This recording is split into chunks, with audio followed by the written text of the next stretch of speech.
Hi, I'm Peter Adamson, and you're listening to the History of Philosophy podcast, brought to you with the support of King's College London and the Leverhulme Trust. Online at www.historyofphilosophy.net. Today's episode, High Five, Abu Bakr al-Razi. 1, they say, is the loneliest number, but I find that hard to believe. After all, it has an infinite number of companions, and that's only counting the positive integers. And it has only to turn around to see that another infinity of negative numbers has got its back. But that's all assuming there is more than just one number.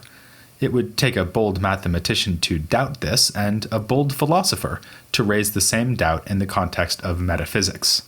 Some have doubted it nonetheless. We call them monists. These are people who believe that all reality is one. Quite a while ago, we saw an example with the pre-Socratic thinker Parmenides. Down the line, monism will rise again, albeit in a quite different form, in the philosophy of Spinoza. In between Parmenides and Spinoza, we occasionally find medieval thinkers flirting with a kind of monism. For instance, the 9th century Irish philosopher Eriugena was accused of being a monist because he suggested that God can ultimately be identified with all that he creates. Still, for the most part in medieval philosophy, when monism appears at all, it is seen as a danger to be avoided, rather than a doctrine to be embraced. Yet most medieval thinkers would have thought it at least possible for there to be only one thing, namely God. God would just have to decide not to create anything other than himself. Certainly some, especially in the Islamic world, did hold that God necessarily gives rise to the universe. The Neoplatonists had claimed as much with their doctrine of emanation. We recently saw that the Jewish philosopher Isaac Israeli might have held such a view. Before long, we'll see it asserted with great force and sophistication by Avicenna. But for the most part, Jews, Muslims, and Christians wanted to say that the universe is created in a gratuitous, freely willed act of divine generosity. As we've already seen, and will be seeing again in the future, medieval philosophers paid a good deal of attention to the question of whether the universe is eternal. This was partially because it seemed to them that denying the eternity of the universe would prove that it is not necessary. If the universe came into existence after not existing, that could only be because God chose for it to exist, rather than giving rise to it automatically, as light would always shine forth from an eternally existing light source.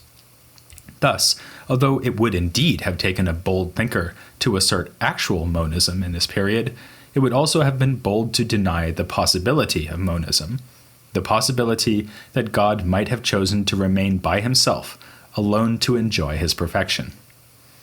All of which brings us to this week's subject, who, as it happens, was one of the boldest philosophers in the Islamic world. His name was Abu Bakr Muhammad ibn Zakaria al-Razi. He devised a theory according to which the universe was created in time, but was preceded by no fewer than 5 entities, all of them eternal principles. Before the universe came to be, God was never in danger of being lonely. He was eternally in the company of 4 other principles: soul, matter, time, and place. In putting forward this innovative and rather shocking theory, al-Razi showed that he cared little for convention. Perhaps he felt free to speculate in this way because he was not primarily a philosopher. His main vocation was that of a doctor. Here too, though, he showed an irreverent attitude towards authorities of the ancient medical tradition. Ironically enough, he may have learned this irreverence from the greatest of those authorities, Galen. Al-Razi agrees with Galen that, while respecting one's predecessors, one should never hesitate to question their views and modify those views in light of one's own ideas and experience. He applies that policy to Galen himself in a work called Shukuk ala Jalinus, Doubts about Galen. He begins by affirming his great admiration for Galen, but reminds us that nothing could be more Galenic than the criticism of predecessors, even the ones we admire. After this tactful introduction, al-Razi can't resist going on to a sarcastic and biting enumeration of mistakes he has discovered in Galen's works. His critique ranges over both philosophical issues like the eternity of the universe and the possibility of void space, and medical topics, like Galen's list of the types of pulse and the ancient debate as to whether the body is ruled from the heart or the brain. In fact, we know from al-Razi's voluminous surviving writings on medicine that he broadly accepted Galen's medical ideas. His work entitled Introduction to Medicine could easily have been called Introduction to Galenic Medicine. More in-depth medical works by al-Razi likewise base themselves closely on Galen's anatomy, methodology, therapeutics, and so on. Al-Razi's independence of mind is also on show when it comes to medicine, however. He wrote a pioneering work on differential diagnosis, explaining how to tell the difference between smallpox and measles, and carefully collected observations from his medical practice.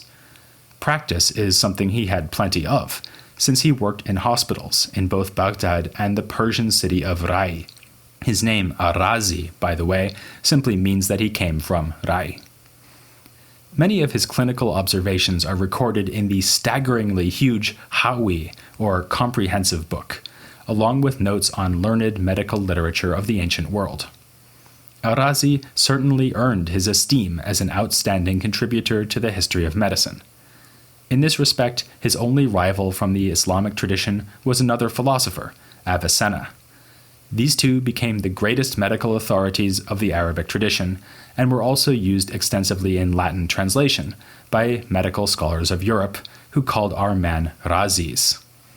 Avicenna's systematization of medical learning would be even more influential than the writings of al-Razi, but it's clear that the man from Rai was far more active and experienced in hands-on medicine.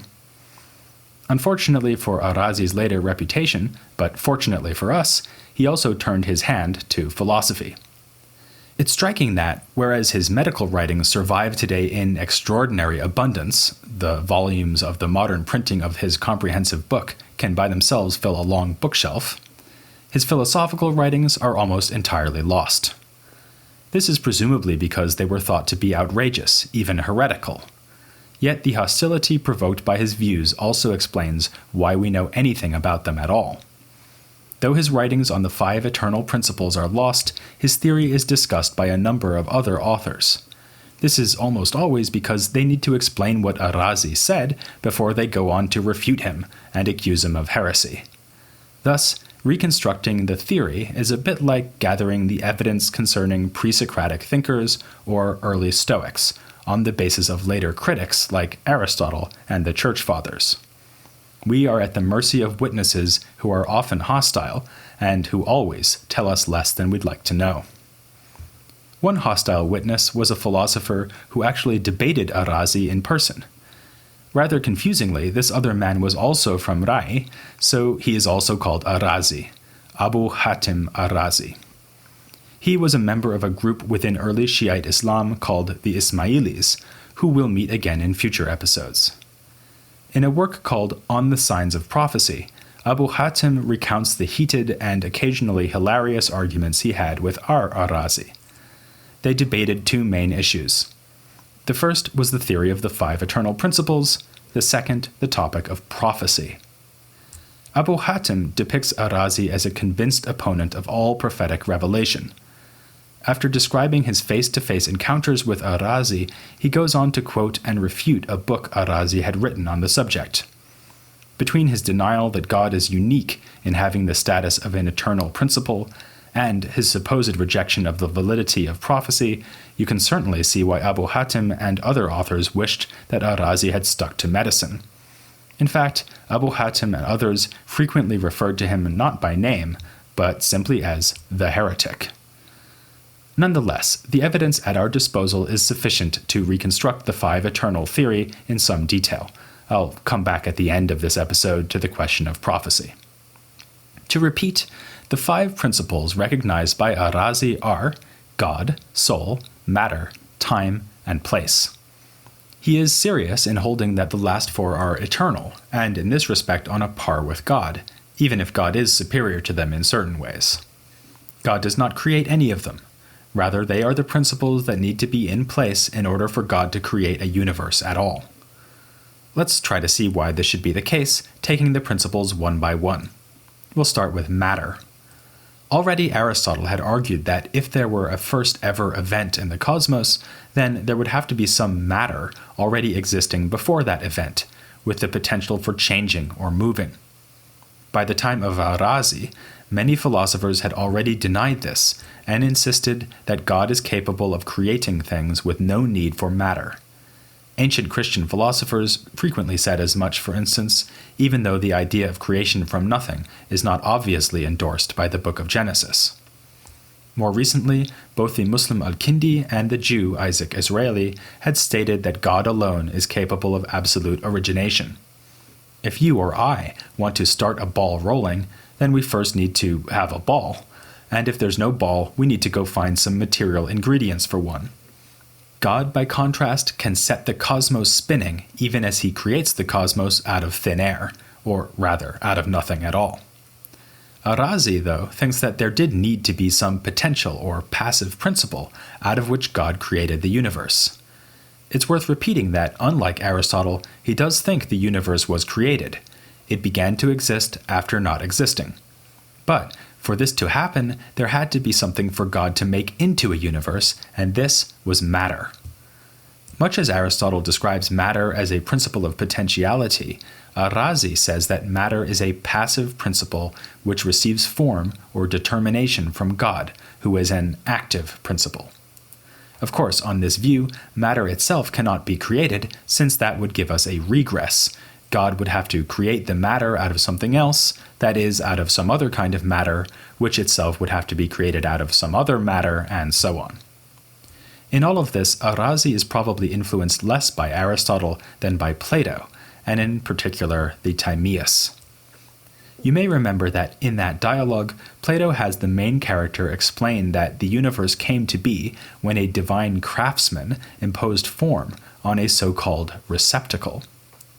There was an ancient debate as to whether Plato had in mind an actual event here, or whether the universe is eternally brought into being by this divine craftsman. Unlike the Neoplatonists, al-Razi apparently thinks that for Plato, the universe did come to be with some first moment. He would have known the Timaeus thanks to his love-hate object, Galen, who wrote a commentary and summary of the Timaeus, both of which were known in Arabic. We can be fairly sure that al-Razi was inspired by the Timaeus because in his debate with Abu Hatim, he says he is following the lead of Plato. Characteristically, he adds that he has made a few improvements of his own to the Platonic theory. One such improvement is his conviction that eternal matter consists of atoms, which he conceives not as geometrical shapes, as in the Timaeus, but as particles moving in the void, more like the atomism of the pre-Socratics Democritus and Leucippus. This mention of void takes us on to the next two eternal principles I want to explain, what al-Razi calls absolute time and absolute place. There must already be time before God creates the universe, because he will need to perform his creating action at some moment, which implies that time is already present. If you're wondering why God can't simply create time, just as he creates the universe, the answer is pretty obvious. To create time is to do something, and you can't do something without doing it at a time. Likewise, God will need a place to put the universe he is going to create. Again, he cannot first create a place for the universe because he would need somewhere to put the place he wanted to create. So, in the case of both time and place, he can argue in much the way he did for matter. If these things were not eternal, then we would have an infinite regress, with time created at some other time, place created in some other place, matter made out of some other matter.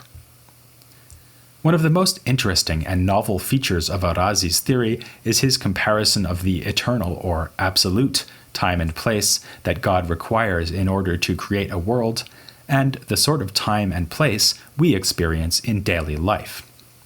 When Abu Hatim asks al-Razi to explain what he means by absolute place, al-Razi simply says, "It is here where we are." One imagines him gesturing vaguely about him as he says this. Elsewhere, he more helpfully describes it as the infinite void into which God places the universe, like putting a liquid into an empty vessel. In this respect, he would agree with the Stoics, who also believed the cosmos is surrounded by infinite void. On the other hand, his atomic understanding of matter would be anathema to the Stoics. As for absolute time, when Abu Hatim asks for an explanation of this, al-Razi enigmatically responds, tick, tick, tick. His point is that absolute time and place are independent of any body, and of any motion or change in the universe. Absolute time simply passes like a kind of cosmic metronome. By contrast, what he calls relative time and relative place are the time and place that depend on bodies and their motions. A day is an example of a relative time. It is a segment of absolute time that is marked off by one motion of the sun around the earth. A relative place would be, for instance, the location of your body as you listen to me now. Relative time and place are thus the sort of time and place recognized and discussed by Aristotle, who emphasized the dependence of place and time on physical things and physical change. In one sense, al-Razi thus accepts Aristotle's understanding of time and place. But with his typically critical attitude and desire to improve on the ancients, he also exposes this understanding as superficial. Now, 4 was a number beloved of ancient philosophers. They recognized 4 elements, 4 bodily humors, 4 ages of man, and 4 quarters of the heavens. Al-Kindi pointed out the prevalence of the number 4 in a work on music, and said that this is why the lute has 4 strings, from which I infer that his favorite Motown group would have been the Four Tops. Why, in the face of these facts and an excellent singing group from Detroit, does al-Razi feel the need to posit a further, 5th principle, an eternal soul? The answer is not that the 5 Eternals would also have been a great name for a Motown band, though this is true enough. Rather, it may have to do with al-Razi's day job as a doctor. As anyone in that line of work might be, he was very struck by the large amount of suffering in the world. Since he assumed that God is perfectly benevolent and wise, he could not believe that the universe of his experience was simply willed into existence by God.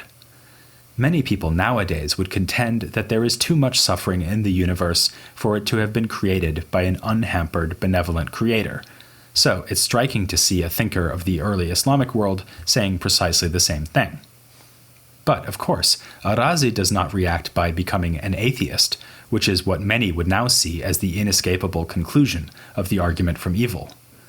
Rather, he says that to explain the creation of such a defective universe, we need to posit not just the perfectly wise active principle, that is, God, but another active principle, which is foolish and ignorant.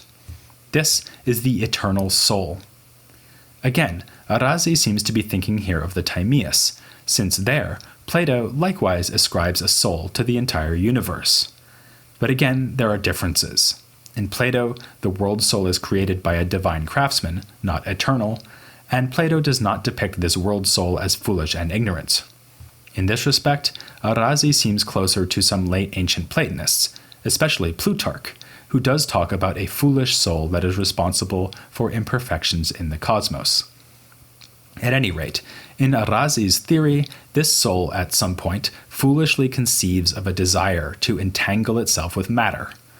This incidentally explains why the creation of the universe can happen at an arbitrary moment within eternal time. Whereas God, being perfectly wise, would need a good reason to choose the first moment for the universe to exist, the foolish soul can simply lurch towards matter with no warning or good reason. In his debate with Abu Hatim, al-Razi satirically compares the sudden unwise motion of soul towards matter to a sudden unwanted eruption of flatulence. This brings their discussion to an end, as the audience breaks up in appalled recriminations against al-Razi for this scandalous remark. Al-Razi's God, being wise and powerful, knew that an ill wind would blow if he allowed the soul to fulfill its desire to be with matter. So why didn't he stop the soul and prevent the existence of our universe, with its abundance of evil and suffering? Al-Razi answers this challenge by comparing the soul to a child and God to a wise father. Just as the father might allow his child to go into a beautiful but dangerous garden full of thorns and stinging insects in order to teach the child a lesson, so God allows soul to envelop itself in matter. Mercifully, God intercedes to bestow form on matter. This explains why there is order and beauty in the world, and not only the chaos and suffering that would have resulted from an unassisted engagement of eternal soul with eternal matter.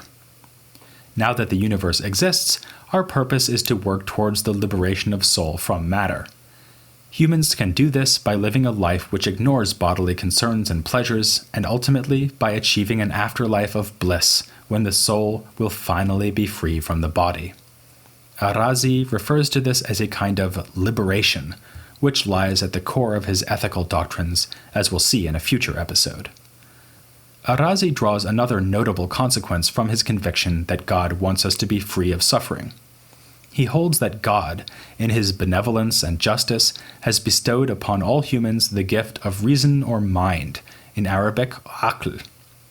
With this emphasis on justice and reason, we may see a sign that he is drawing on ideas from contemporary Mu'tazilite theologians.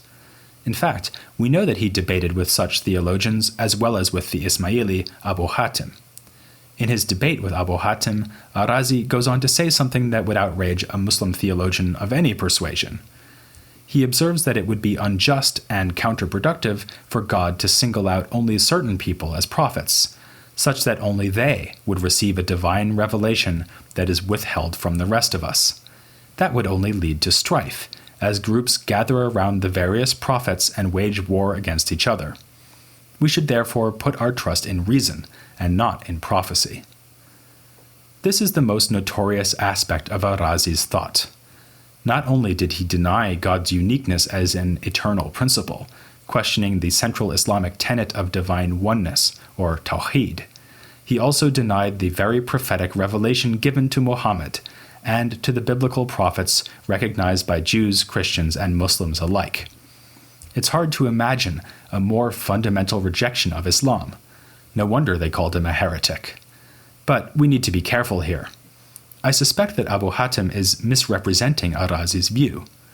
His critique may not have been aimed at Islam or revealed religion in general, but at more focused targets, for instance, the Ismaili teaching espoused by Abu Hatim. Certainly, as we know from his attitude towards Galen, Al-Razi was a staunch opponent of the uncritical acceptance of authority, what in Arabic was called taqlid. The Ismailis, with their dependence on the guidance of inspired imams, would have seemed to Al-Razi the ultimate practitioners of taqlid. This may explain the bitterness of his dispute with Abu Hatim. As for his attitude towards Islam more generally, there is good evidence that Al-Razi in fact emphasized the agreement between the Quran and his theory of the five eternals.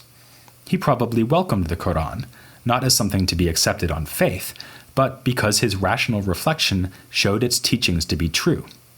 If this was his attitude, he was not far from the rationalist view of his near contemporary, the more famous al-Farabi. We will soon be turning to him and his school of Aristotelian philosophers in Baghdad. Before that, though, I have chosen next week for our first interview in this series of episodes on philosophy in the Islamic world. Unlike the ignorant soul, my selection of this moment is not arbitrary. Having just looked at Al-Razi, this is the perfect time to have a broader discussion about medicine and philosophy in the Islamic world. After all, many philosophers of various faiths in this tradition were doctors. We've already seen two examples, namely Al-Razi and Isaac Israeli, and there are more to come. To diagnose this phenomenon, I'll be joined by Peter E. Poorman, who has a healthy understanding of the history of medicine, next time on the History of Philosophy without any gaps.